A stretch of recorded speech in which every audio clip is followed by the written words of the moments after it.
한스킹 책 강독 다시 시작하겠습니다. 제목이 Der Anfang aller Dinge, Der Anfang aller Dinge 이렇게 되어 있습니다. 만물의 시초, 그죠?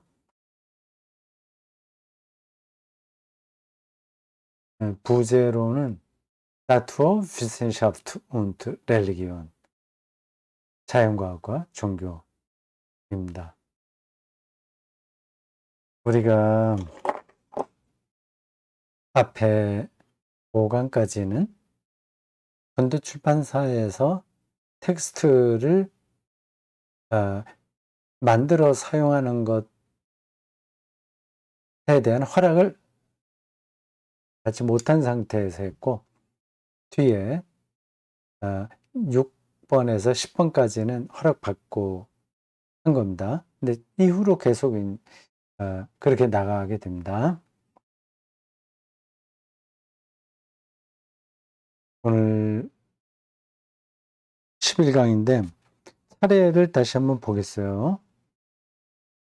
차례 쭉 올라가 보겠습니다.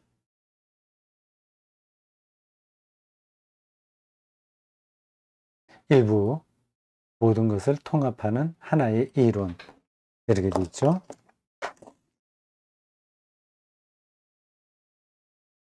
그 일부에 7장까지 있습니다.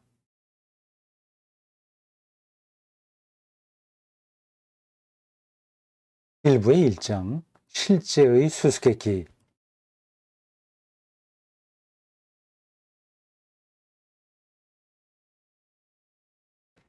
요 차례, 제 책 보이시죠? 실제의 수수께끼 쭉 했고요. 자연과학이 승리했다. 그런 것까지 했고, 2장 시초의 물리학에서 요 두 번째 항목까지 했습니다. 팽창하는 우주. 이제 이런 게 참 우리 일상에선 경험하기 힘든 겁니다. 우주가 팽창한다. 또 다중우주가 있다. 세계의 실제는 양자다. 그 양자도 입자가 아니라 파동이다. 뭐 이런 이야기들은 실감이 잘 안 납니다.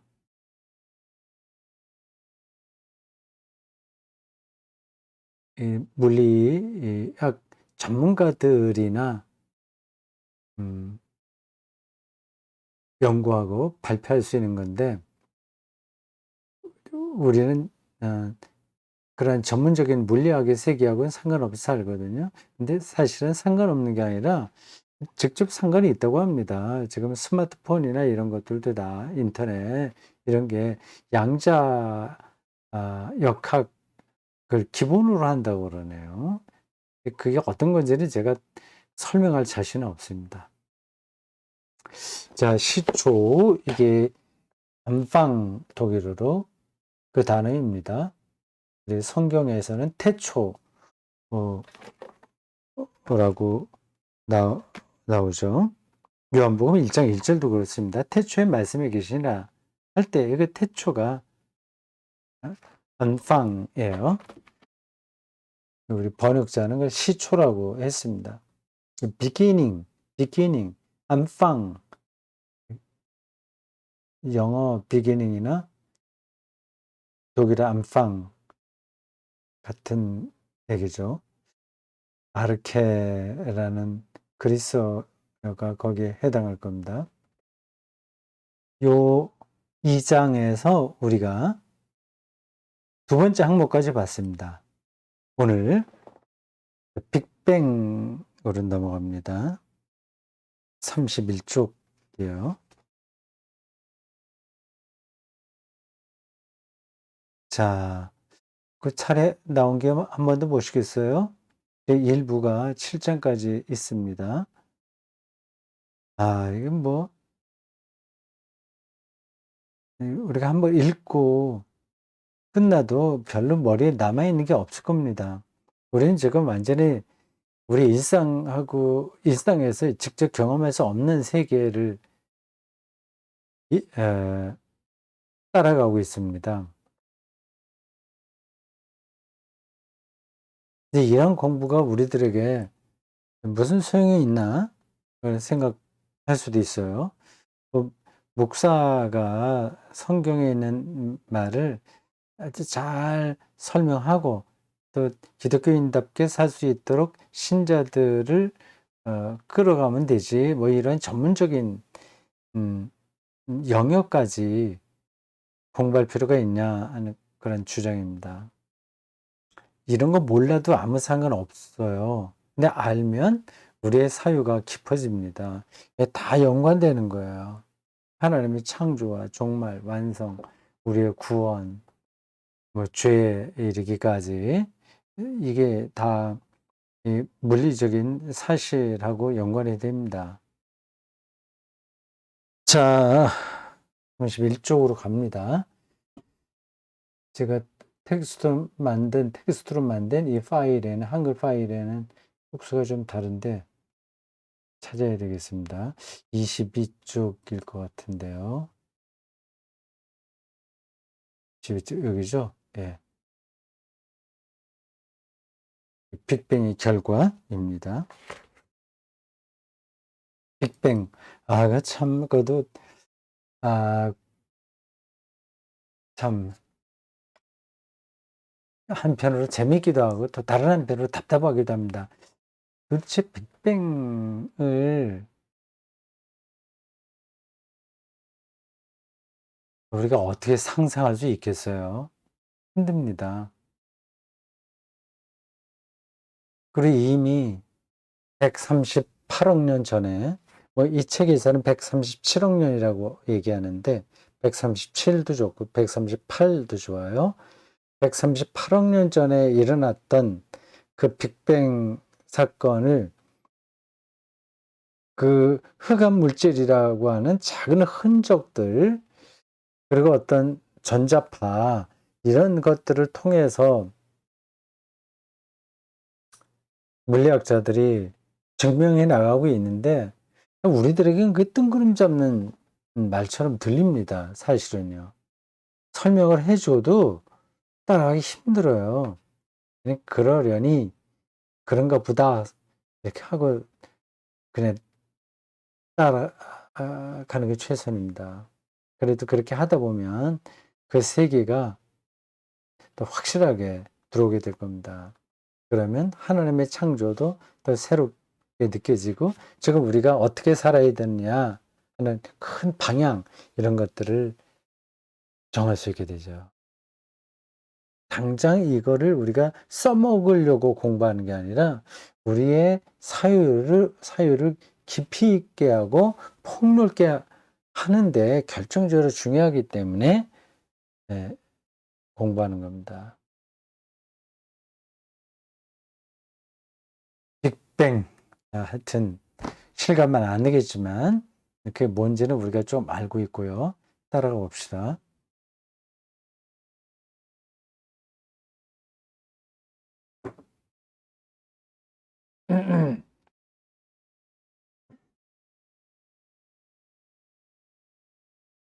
이러한 기초적 발견과 계산을 토대로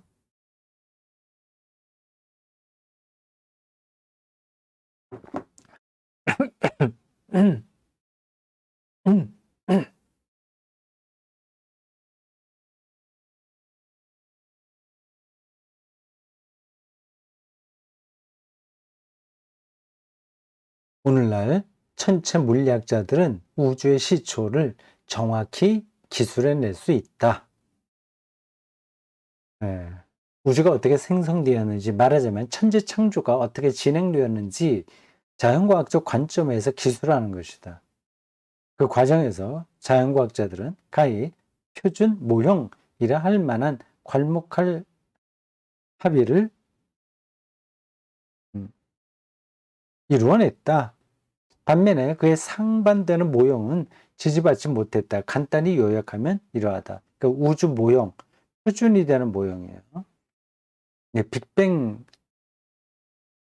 어떻게 일어났냐 하는 그 모형을 기준이 되는 표준이 되는 모형을 물리학자들이 제시했고, 그러니까 다른 모형은 이제 다 배제되는 겁니다. 참 물리학자들, 천체 물리학자들 참 대단한 사람들이죠. 호킹 이야기 많이 나옵니다. 정말 대단하긴 대단해요. 그 138억 년 전에 예, 벌어졌던 그 우주 출발 그 현상을 지금 하나의 모형으로 만들어내는 거 아니겠습니까? 그 100% 정확하지는 않을 거예요.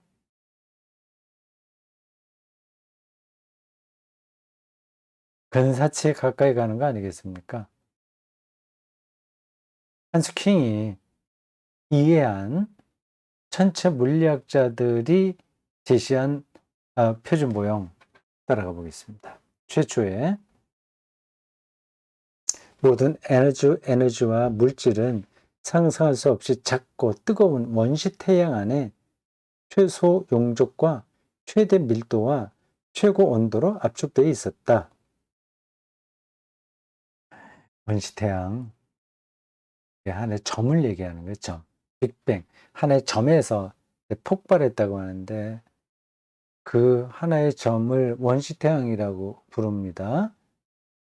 최소 용적, 크기는 가장 작으면서 최대 밀도, 최고 온도 압축되어 있다고 하는 거죠. 그게 사실은 그냥 말로만 저렇게 설명하지 어느 정도인지는 상상하기 힘듭니다. 우주 전체가 거기서 폭발해서 나올 정도의 어떤 게 거기 들어 있어야 되잖아요.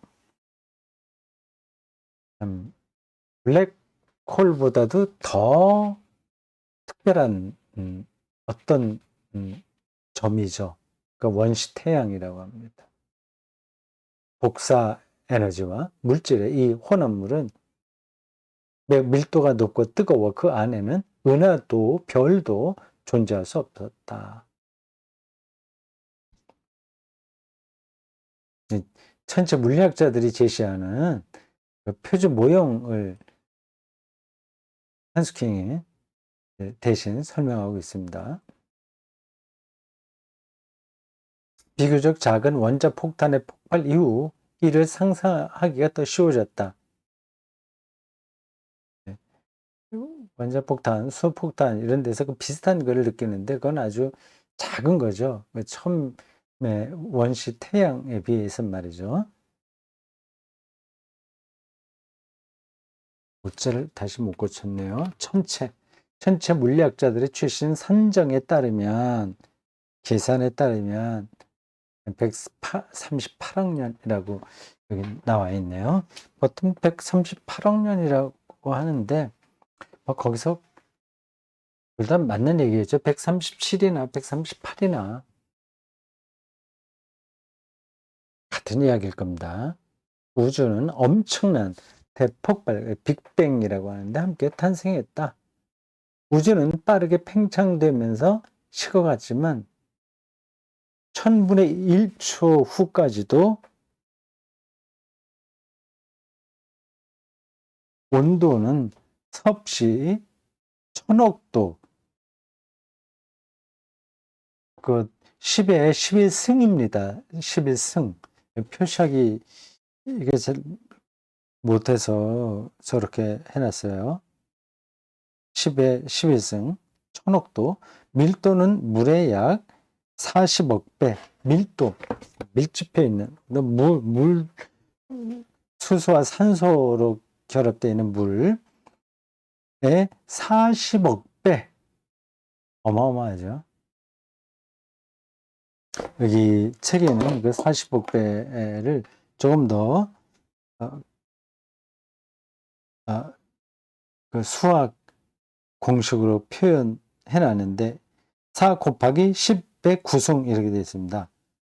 그게 그게 먼저 상상의 사실은 되지 않습니다. 우리 그냥 지나갑시다. 이거 일일이 다 확인해갖고 뭐 머릿속에 정확하게 그려내려니까 골치 아프네요. 우주는 여전히 사방으로 팽창하고 있었다. 빅뱅 그 순간에 처음 몇 초 동안 고에너지를 함유한 광자에서 광자, 빛의 입자, 광자에서 양성자, 중성자, 그리고 그 반입자, 입자에 반대된다는 얘기예요.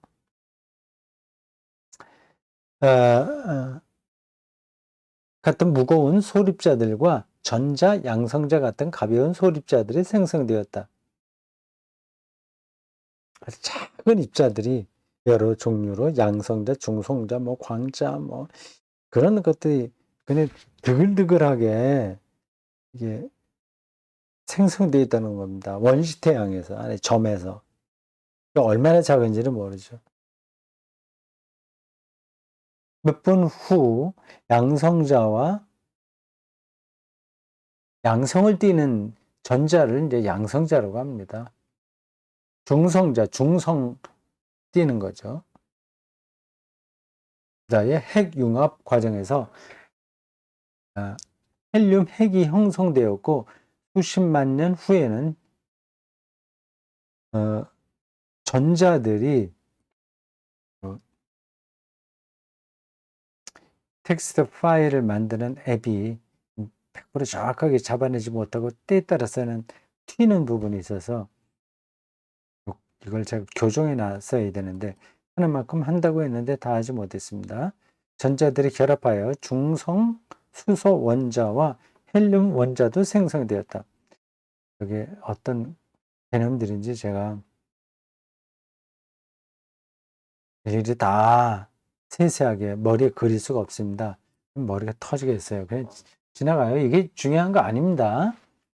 이게 이제 천체 물리학자들이 만든 그 모형, 그 시작할 때 빅뱅 될 때 모형을 표준 모형을 설명하는 겁니다.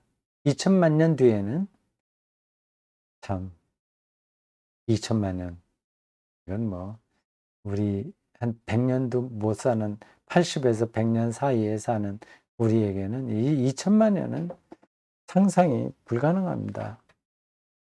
2000만 년 뒤에는 본디 고에너지를 함유한 광자의 압력이 약해지고 계속 식어감에 따라 가스가 중력에 의해 물질 덩어리로 응집되었고 마침내 은하계가 탄생했다. 은하계. 우리 태양에 들어가 있는. 지구가 행성으로 있는 태양, 별들의 모임인 이 은하계가 탄생했다. 엄청나죠. 참. 추측건대 통상 각 1000억 개씩 이상, 1000억 개 이상씩의 별들로 구성된 1000억 개의 은하로 응집되었을 것이다. 우리 태양에 있는 은하계에 별이 1000억 개 정도 있다고 합니다. 근데 또 뭐 학자들에 따라서 2000억 개라고도 말합니다. 참 상상할 수 없는 숫자예요. 그 별들이 그리 많다는 거요. 그래 은하계가 또 1000억 개 이상 있다 하는 겁니다. 엄청나죠. 이 지구만 하더라도 그 무게하며 여기에 있는 여러 원소 덩어리들 하며 그게 얼마나 대단합니까? 근데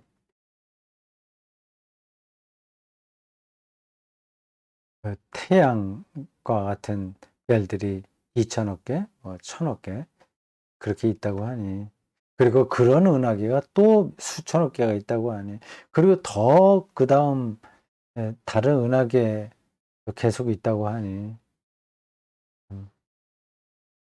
우주가 얼마나 큰지 그 빅뱅으로부터 시작해서 점점 팽창되는 이 우주가 얼마나 큰지 상상할 수 없습니다. 무엇이 물질을 은하계로 응집시켰는지는 아직 밝혀지지 않았다. 그냥 광자, 중성자, 양사 이런 것들이 막 혼합되어 있었는데 이게 물질이 돼버린 거잖아요. 지구처럼 여기에 많은 물질들이 응집되는데 그걸 밝혀지지 않은 겁니다. 무엇이 그렇게 만들었는지 해명된 후속 단계들을 간략히 묘사하면 하나의 표준 모형으로 설명은 합니다. 가스구름이 제 무게로 와해되었을 때 그것은 중력에 의해 별들로 응집되었다. 별에서 핵반응이 일어나고 수소와 헬륨 외에 탄소, 산소, 질소 같은 무거운 원소들이 생성되었다. 시간이 흘러 이 별들 중 불안정해진 다수가 폭발하면서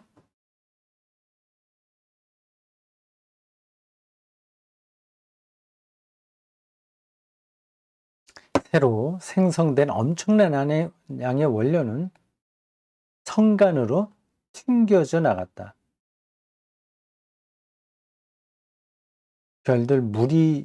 별과 별 사이를 성간이라고 하겠죠.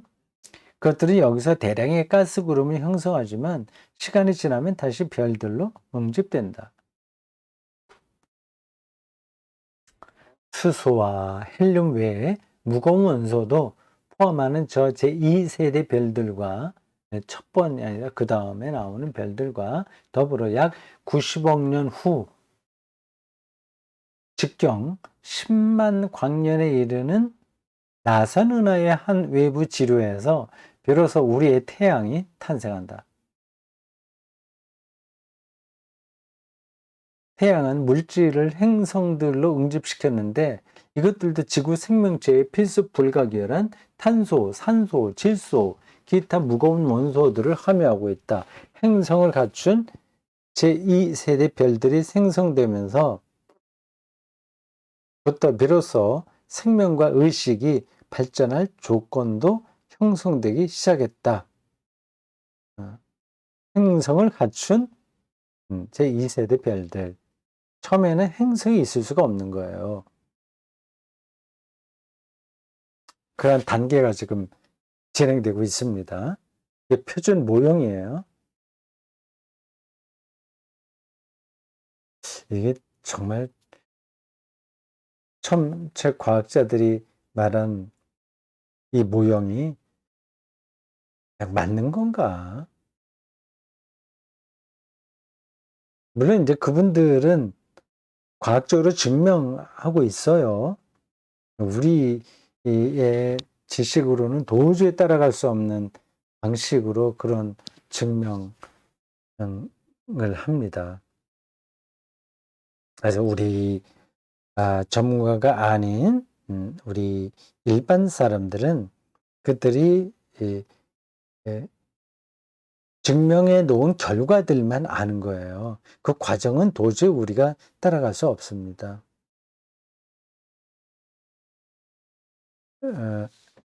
다른 거하고 비교하면 이렇습니다. 가끔 그 유적 발굴할 때 어디에 뭐 땅속에 있었는데 뭐 3,000년 전 아니면 2,000년 전 어떤 유물이 나왔다고 합시다. 근데 그거를 계산하는 방법이 있거든요.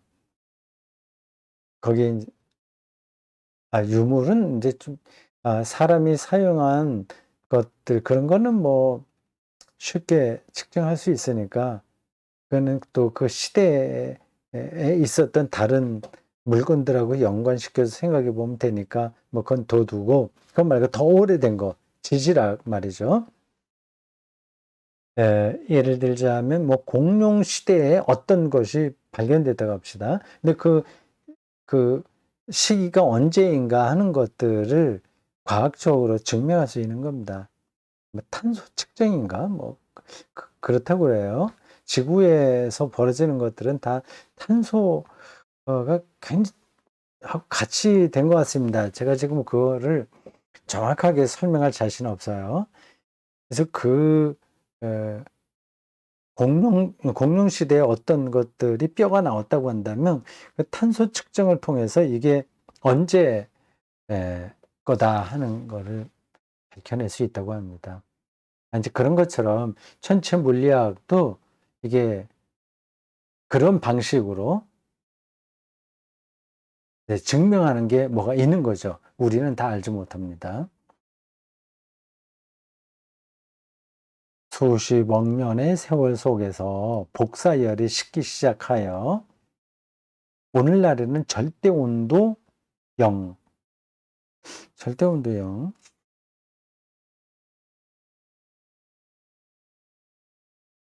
0은 마이너스 273.15도씨라고 하네요. 참, 절대온도가 마이너스 273.15도. 점 1호는 왜 또 이렇게 해요? 그냥 273, 마이너스 273도 하면 되는데, 과학자들이니까 여러 가지 정확하게 하는 거죠. 0, 절대온도 0에 근접하는 극히 낮은 우주 배경 복사만 존재한다. 1964년 미국의 기술자라는 표현이 좀 그러네요. 엔지니어인가? 미국의 기술자 아노 펜지어스와 로버트 윌슨은 전판 망원경으로 우주 소음 수준을 측정하다가, 기술자가 아니라 과학자 아니에요. 천체과학자, 물리학자. 왜 기술자라고 그랬지? 어쨌든 측정하다가 우연히 한 가지 사실을 발견했다. 이 발견으로 1978년 노벨 물리학상을 수상했다. 노벨 물리학상을 수상할 정도의 사람이라면 기술자라고 말하면 안 되죠. 자, 책에서 확인해 볼까요? 기술자라고 여기도 나와 있네. 어쨌든 뭐 여기 중요하지 않습니다.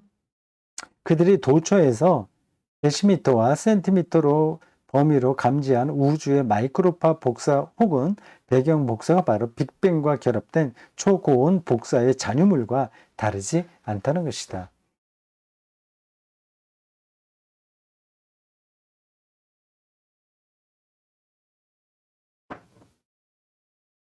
이 잔유 복사가 우주 팽창을 통해 초저온 복사로 이행된 것이다. 이 우주 복사장이 빅뱅 될 때 복사, 빛이 복사된다 것 같은데 그런 것들이 남아 있다는 거예요. 우주 복사장 찾아볼까요?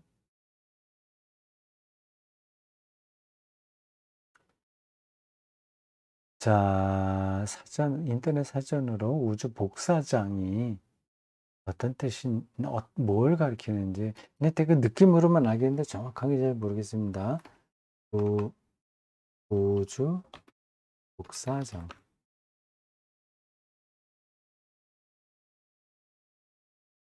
그럼 세 개 또 안 나와요. 그냥 지나가겠습니다.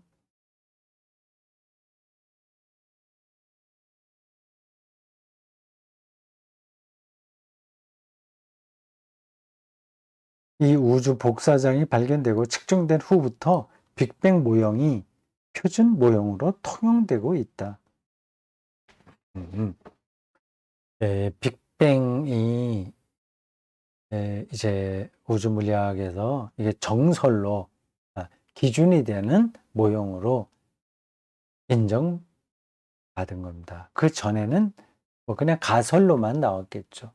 모든 물리학과 생물학이 다 연구 과정이 그런 거예요. 가설을 먼저 추정합니다. 증명하기 전에 미리 과학자들이 내다봐요. 그리고 그것을 증명해 갑니다. 그래서 증명이 되면 그게 인정받는 거죠. 가설로부터 가설이 아니라 이제는 규칙인가? 그 적당한 단어가 있을 텐데 떠오르지 않네요. 여기 지금 우리가 공부하는 쪽으로 본다면 표준 모형으로 인정받는 거죠. 137억 년이 지나서야 비로소 인간이 우주 안에 등장한다. 인간은 제1세대 별들의 산물인 생명의 화학적 원료, 특히 탄소 원자와 산소 원자로 구성되었다. 우리는 별들의 먼지다. 노발리스가 이렇게 얘기했다고 그래요. 노발리스가 누군가?